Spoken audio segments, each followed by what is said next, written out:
Hello everyone. Today we will discuss some numericals on Nernst equation. तो हम questions करेंगे, 3-4 अलग अलग टाइप के क्वेश्चंस करेंगे, तो वीडियो को स्किप नहीं करना, ना आपने बीच में छोड़ना है, क्योंकि सब अलग अलग टाइप के हैं। अगर एक बार हमें किसी टाइप का क्वेश्चन कर लेते हैं तो उसके बाद जो दूसरे क्वेश्चंस हैं उनको करना हमारे लिए, उसी टाइप के जो क्वेश्चन उनको करना हमारे लिए आसान हो जाता है। तो शुरू करते हैं। हमारा फर्स्ट न्यूमेरिकल है कि calculate the EMF of the cell. आपको सेल का ईएमएफ फाइंड आउट करना, और ये आपको क्या दिए, सेल रिप्रेजेंटेशन दी है, और ईएमएफ जो E nought of cell, standard EMF of cell है, वो उसको आपको दिया गया है। तो देखते हैं इसको कैसे सॉल्व करेंगे। बहुत आसान है, लेकिन अगर एक बार सॉल्व करना आ जाता है तो बहुत और भी आसान हो जाएगा हमारे लिए। तो देखते हैं। पहले हम सेल रिप्रेजेंटेशन लिखते हैं। ZnSO4 जिंक सल्फेट दिया है, कंसंट्रेशन दिया 0.1 मोलर। ये साल्ट ब्रिज है, ये आपका कॉपर सल्फेट दिया है, इसकी कंसंट्रेशन दी है 0.001 मोलर, ये कॉपर है। अब हमें सेल रिप्रेजेंटेशन में हमें पता है एक बात का, कि जो आपकी इस तरफ दी गई है ये क्या है, आपकी एनोड की रिप्रेजेंटेशन होती है, ये आपका साल्ट ब्रिज है, ये आपकी कैथोड है। तो अब आपको पता लग गया कि एनोड कौन से, कैथोड कौन से। तो एनोड है। अब अगर हम हाफ सेल रिएक्शन लिखे तो एनोड पे कैसे होगा, बाय प्रोसेस करेंगे, उसके बाद गलती होने के चांसेस बहुत कम हो जाते हैं, लगभग ना के बराबर। तो एनोड क्या होगा, एनोड पे ऑक्सीडेशन होता है। कैसे, जिंक से किसके अंदर शिफ्ट होगा, आपका जिंक से जिंक 2 पॉजिटिव प्लस 2 इलेक्ट्रॉन्स में, क्योंकि आपका जिंक सल्फेट है वहां पे। और कैथोड पे क्या होगा, कैथोड पे होगा आपका रिडक्शन और गेन ऑफ इलेक्ट्रॉन। तो यहाँ पे क्या होगा, कॉपर 2 पॉजिटिव प्लस 2 इलेक्ट्रॉन्स लेके क्या बना लेगा, कॉपर बना लेगा। आप यहाँ पे देख रहे हैं कॉपर किस फॉर्म में, कॉपर सल्फेट है, कॉपर 2 पॉजिटिव की फॉर्म में है, यहाँ से कॉपर बन रहा है। तो ये आपकी हो गई है एनोड पे भी ऑक्सीडेशन, और ये आपकी रिडक्शन हो गई है। तो oxidation of cell, reduction of cell. अगर हम ओवरऑल सेल रिएक्शन देखते हैं तो क्या होगी, 2 इलेक्ट्रॉन से 2 इलेक्ट्रॉन कैंसिल आउट हो जाएगा, जिंक प्लस कॉपर 2 पॉजिटिव क्या बनेगा आपका, जिंक 2 पॉजिटिव प्लस कॉपर। ये आपके पास क्या आ गई है, सेल रिएक्शन आ गई है। सेल रिएक्शन आने के बाद हमारे लिए क्वेश्चन को करना बहुत आसान हो जाएगा। इसकी कंसंट्रेशन कितनी दी गई है, कॉपर 2 पॉजिटिव की हमें कंसंट्रेशन दी है 0.001 मोलर, और जिंक 2 पॉजिटिव की कितनी दी है, 0.1 मोलर। तो अब हम इसको क्या करेंगे, हमें EMF of cell find out करना है। तो ईएमएफ कैसे फाइंड आउट करेंगे हम, बाय अप्लाइंग नर्नेस्ट इक्वेशन। तो देखते हैं, बाय अप्लाइंग नर्नेस्ट इक्वेशन ये कैसे होगा, ईएमएफ ऑफ सेल। इसमें इस जो टॉपिक है इस पे बहुत बार एग्जाम्स में क्वेश्चन आ ही जाता है। इस टॉपिक से आने के जो प्रोबेबिलिटी है बहुत ज्यादा होती है यहाँ से, तो इसलिए और भी ज्यादा इंपॉर्टेंट हो जाता है। EMF of cell is equal to E nought of cell negative 0.0591 upon n log of, यहाँ पे क्या आएगा, कंसेंट्रेशन ऑफ प्रोडक्ट। यहाँ पे तो क्या है, यहाँ पे प्रोडक्ट की तरफ क्या, Zn2 पॉजिटिव, और यहाँ पे क्या आएगा, कंसेंट्रेशन ऑफ रिएक्टेंट। तो रिएक्टेंट में क्या आपका कॉपर 2 पॉजिटिव आयंस है। तो ये हमने लिख दिया, concentration of product upon concentration of reactant. अब ई नोट ऑफ सेल हमें दिया गया कितना, 1.103 माइनस 0.0591 अपॉन एन क्या है, नंबर ऑफ इलेक्ट्रॉन्स, कितना शिफ्ट हो रहे हैं या कितने का चेंज हो रहा है, तो 2 इलेक्ट्रॉन्स है, 2 log of concentration of product कितनी है, 0.1। और यहाँ पे अगर हम यहाँ पे कंसेंट्रेशन हटा भी दे तो ब्रैकेट को रिमूव कर दें, 0.1 अपॉन 0.001, ये हमारे पास आ जाता है। जब हम इसको सॉल्व करते हैं तो 1.103 नेगेटिव 0.0295, जब हम इसको 2 से कैंसिल आउट करेंगे, लॉग ऑफ। अब ये रिमूव करते हैं हम कैसे, तो ये क्या आ जाएगा, 1/10। हमने ये जो डेसिमल इसको रिमूव कर दिया तो 10 आ गया। यहाँ पे इनटू इसको रिमूव करते हैं 1 2 3, तो मल्टीप्लाई में 3000/1, तो इसको कैंसिल आउट करते हैं ऐसे, तो कितना आएगा, लॉग ऑफ 100। लॉग ऑफ 100 को कैसे लिखते हैं, लिख सकते हैं हम लॉग 10 की पावर 2, और इसको सोल्व करेंगे तो क्या आएगा, 2 लॉग ऑफ 10। और लॉग 10 कितना होता है हमें पता है, लॉग बेस 10 कितना होता है, 1। तो हमारे पास वैल्यू आ जाएगी 2 ओवरऑल। तो लॉग 100 की जगह हम क्या लिख सकते हैं, 2। 1.103 नेगेटिव 0.0295, इसकी जगह हम क्या लिख सकते हैं, इनटू 2। ये हमने सोल्व करके दिखा दिया। तो इसको जब सोल्व करते हैं 1.103 नेगेटिव 0.0590, और जो इसको बड़े ध्यान से कैलकुलेट करेंगे। कई बच्चे क्या करेंगे, इस 5 को जो ये डेसिमल पॉइंट है इसको कंसीडर ध्यान नहीं रख पाते, तो डायरेक्ट यहाँ से 5 को जो है सब्ट्रैक्ट कर देते हैं, तो उससे कई बार हमारा आंसर जो है गलत हो जाता है। तो इसका आंसर आएगा 1.044 वोल्ट। ये हमारा क्या है आंसर आएगा, किसके द्वारा, ये आपका ईएमएफ ऑफ सेल आ गया है जब आपको सेल रिप्रेजेंटेशन दी है और आपको ई नोट ऑफ सेल दिया गया है। ये इस प्रकार से जब हमने इसको सब्ट्रैक्ट करके सॉल्व कर दिया तो ये हमारे पास आंसर आ जाता है।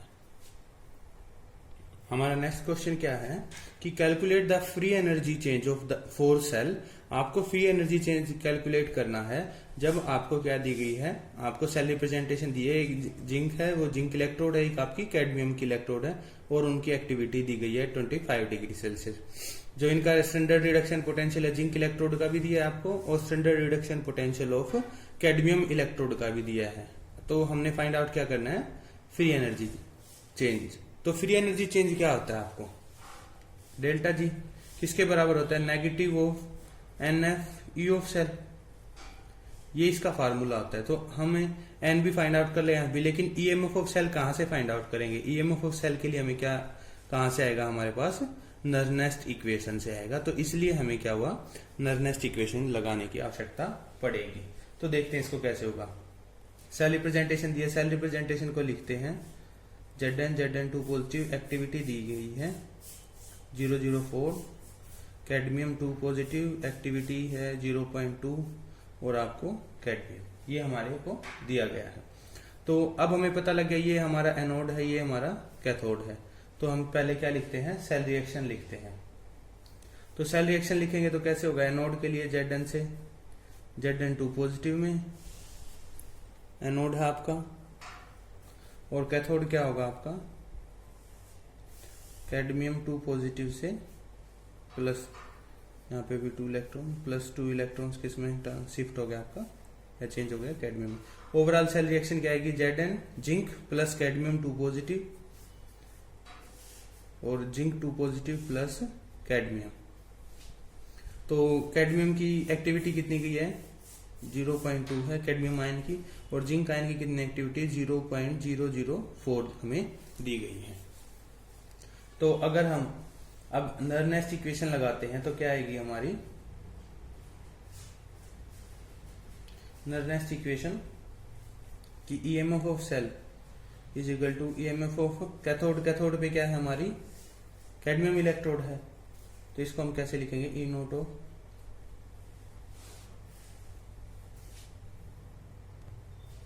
ई नोट ऑफ सेल कैसे फाइंड आउट करेंगे हम, E nought of cell cathode के लिए क्या करेंगे, कैडमियम 2 पॉजिटिव से कैडमियम माइनस के electrode standard reduction potential of zinc electrode Zn। तो ये हमें कितना दिया गया, कैडमियम के लिए दिया गया है नेगेटिव ऑफ 0.40, नेगेटिव जिंक के लिए कितना दिया गया, negative of 0.76। Negative negative positive हो जाएगा, पॉजिटिव में से जब ये सब्ट्रैक्ट करेंगे तो हमारे पास कितनी आती है वैल्यू, 0.36 वोल्ट हमारे पास वैल्यू आ जाती है। अब इसके बाद हमें क्या फाइंड आउट करना है, इसके डेल्टा जी के लिए ईएमएफ ऑफ सेल। तो ईएमएफ ऑफ सेल कैसे फाइंड आउट करेंगे, ई नोट ऑफ सेल माइनस के 0.0591 अपॉन एन लॉग ऑफ। अब कंसंट्रेशन जो है हम वहां पे एक्टिविटी भी लिख सकते हैं, क्योंकि यहाँ पे तो एक्टिविटी लिखेंगे तो क्या आएगा, प्रोडक्ट की तरफ क्या है, Zn2 positive upon activity of reactant ion यहाँ पे। तो इसमें क्या आएगा, एक्टिविटी क्या होती है, इफेक्टिव जो इफेक्टिव आयंस होते हैं उनकी कंसंट्रेशन होती है, तो हम क्या है कंसंट्रेशन को एक्टिविटी से भी रिप्लेस कर सकते हैं। तो ये हमारे पास आ गया। बस अब तो बहुत आसान है, सेम जो है आपको वैल्यू पुट करनी है इनकी 0.0591, एन की वैल्यू कितनी है, यहाँ पे 2 है, log of activity of zinc 2 positive ion कितनी है 0.004 अपॉन कैडमियम की 0.02, 0.36 negative of 0.591 upon 2, log of 2 से 2 कैंसिल आउट हो गया, या इसको हम अगर डेसिमल रिप्लेस करते हैं तो कितना आएगा 41233 1 2 3 इंटू 2 और यहाँ पे कितने के बाद डेसिमल था 1 के बाद तो 10। इसको हम कैंसिल आउट करते हैं ऐसे 2 2 जा 4। तो ये कितना आएगा 0.36 नेगेटिव 0.0591 अपॉन 2 log ऑफ क्या आएगा, ये 2 0 थी और यहाँ पे तो 0.02 ये आ गया है। इसकी वैल्यू हम डायरेक्ट लिख सकते हैं उसको फाइंड आउट करके 0.36 नेगेटिव 0.0295 और log 0.02 की वैल्यू कितनी आती है नेगेटिव ऑफ 1.698 आएगी हमारी, ये वैल्यू आ जाती है इसके बाद। तो इसको कंप्लीट सॉल्व करने के बाद वैल्यू आती है हमारे पास 0.41 वोल्ट। ये क्या आ गया हमारे पास ईएमएफ ऑफ सेल आ गया है। अब हमें डेल्टा जी फाइंड आउट करना है, फ्री एनर्जी चेंज, वो कितना होता है negative of NF E of cell. N की वैल्यू कितनी है 2, एफ क्या है हमारा Faraday constant 96500 coulomb into 0.41 volt. तो इसको सॉल्व करने के बाद हमारे पास क्या आती है 79130 क्या आएगा कूलम वोल्ट था, ये लिख लिया। अगर हम इसको या जूल लिख सकते हैं इसकी जगह, और जब हम इसको किलो जूल में करते हैं तो हमारे पास कितनी वैल्यू आएगी 79.13 किलो जूल ऑफ एनर्जी। इतना जो है एनर्जी का चेंज हुआ है जब ये सेल रिएक्शन पूरी हुई है, इनकी एक्टिविटी आयंस की ये दी गई थी।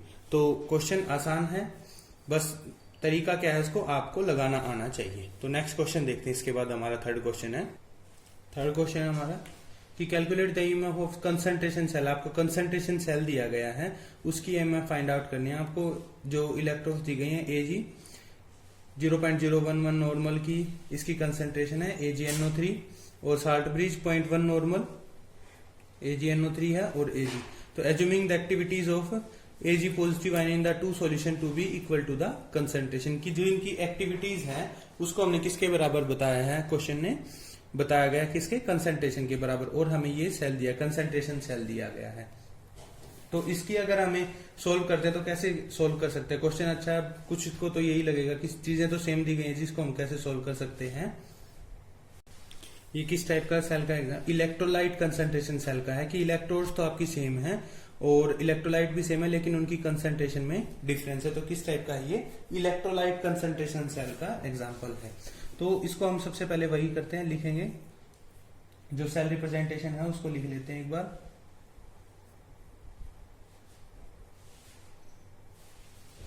AgNO3 salt bridge 0.1 normal AgNO3 और Ag ये हमें दिया गया है।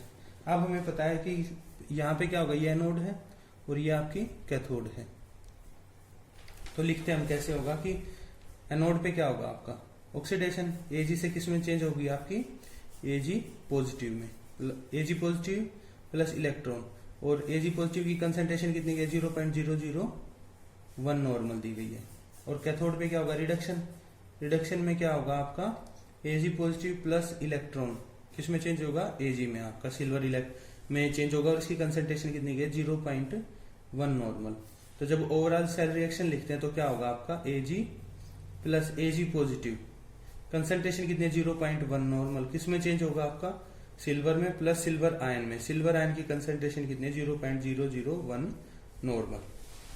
ये अगर चीज समझ आ गई है इसके बाद तो बहुत आसान है क्योंकि डायरेक्ट नर्नेस्ट इक्वेशन लगानी है। लेकिन यहां तक चीजें अगर समझ नहीं आएंगी तो गड़बड़ हो जाएगी। एनोड का नहीं पता होगा कैथोड कौन सी है एनोड कौन सी है, उनकी कंसंट्रेशन अगर आप क्या करते हैं प्रोडक्ट में ये कंसंट्रेशन लिख देते हैं ये वाली और रिएक्टेंट में ये वाली लिख देते तो आपका गलत हो जाएगा बिल्कुल। तो इसलिए इसको हमने बड़े ध्यान से समझना है।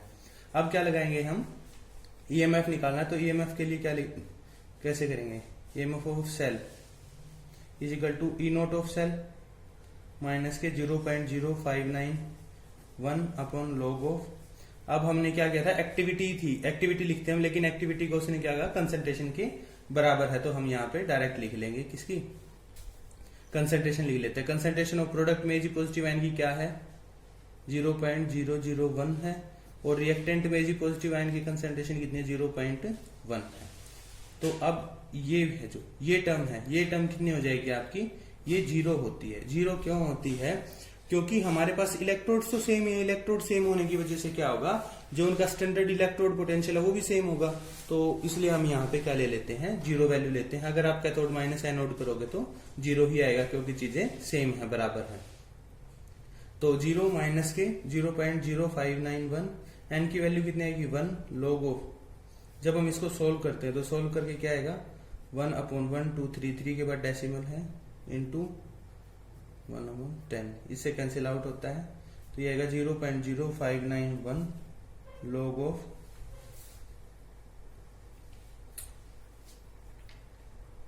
तो ये कैसे हो जाएगा log ऑफ 1/10 1/100 है, इसको हम क्या लिख सकते हैं 10⁻⁻² लिख सकते हैं हम, ठीक है।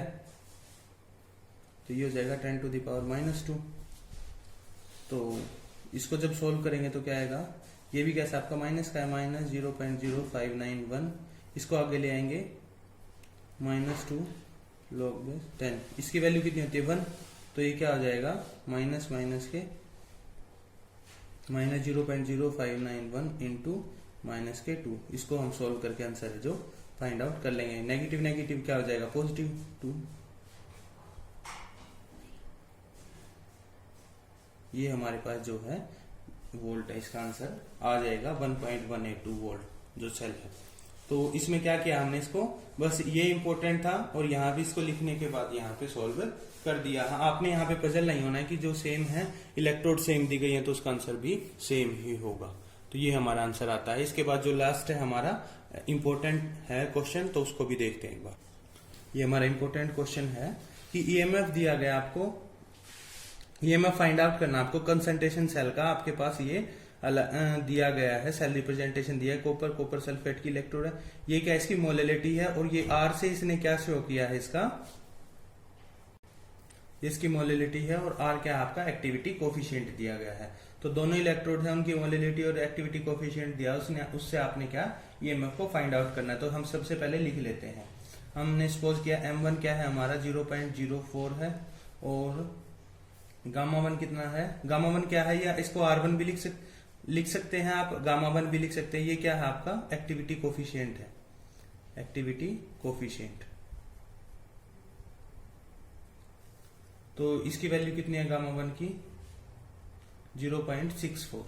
ऐसे ही M2 क्या है हमारा 0.4 है और इसकी एक्टिविटी कोफिशिएंट क्या है गामा 2 0.22 दिया गया है। तो अब हमें क्या करना है, फाइंड आउट करना है कि इसकी जो ईएमएफ वो कैसे होगा। बस अब वही लिख लेते हैं, ये आपकी एनोड है, ये कैथोड है। तो सबसे पहले एनोड पे रिएक्शन लिखते हैं, क्या होगी एनोड पे कॉपर 2 पॉजिटिव, इसकी मोलेलिटी क्या है 0.04 और गामा 1 कितना है 0.64। यहाँ पे कैथोड पे क्या होगा आपका कॉपर 2 पॉजिटिव, इसको M2 और गामा 2 लिख लेते हैं डायरेक्ट, इसकी वैल्यू हमें यहाँ पे लिखी हुई है। तो ये +2 इलेक्ट्रॉन्स, इससे क्या बनेगा आपका कॉपर बनता है।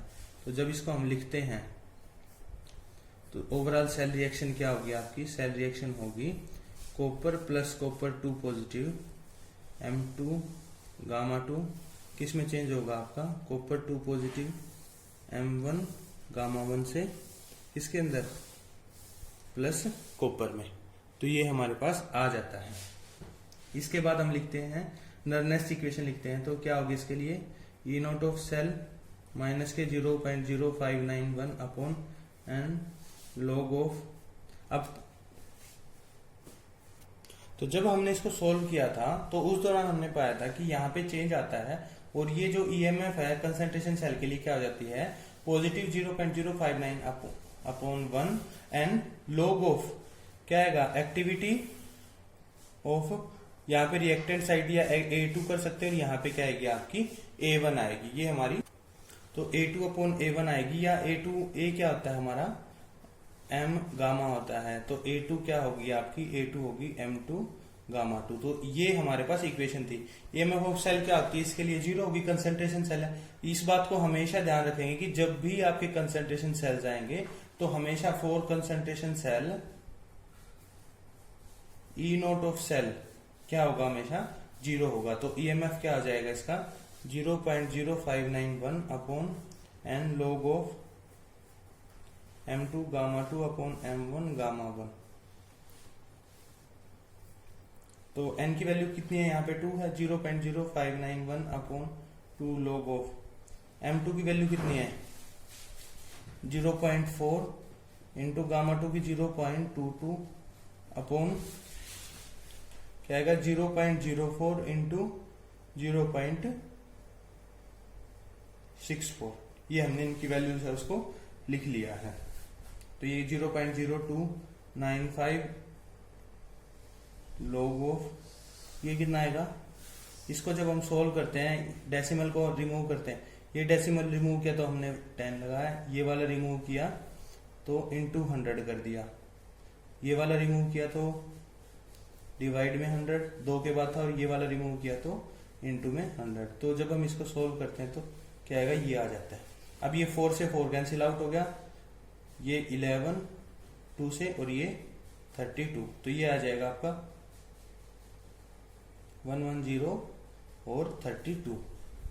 तो जब हम इसको सोल्व करते हैं 295, ये कितना आता है log ऑफ 3.43, और इसकी वैल्यू 0.0295, इसको कितना है 110 अपॉन 32। इससे जब इसको कैंसिल आउट करेंगे तो 3.43 आएगा, और log 3.43 की वैल्यू होती है 0.53। तो जो इसका ओवरऑल आंसर आएगा वो आएगा 0.0157। तो हमने ये इसका आंसर है। यहां से हमने क्या हुआ, हमने डिफरेंट टाइप के क्वेश्चंस किए हैं, लगभग चारों क्वेश्चन हमारे अलग अलग प्रकार के थे। तो इनको सोल्व करने के बाद दूसरे क्वेश्चन सोल्व करने इसी टाइप के हमारे लिए आसान हो जाते हैं। Thank you.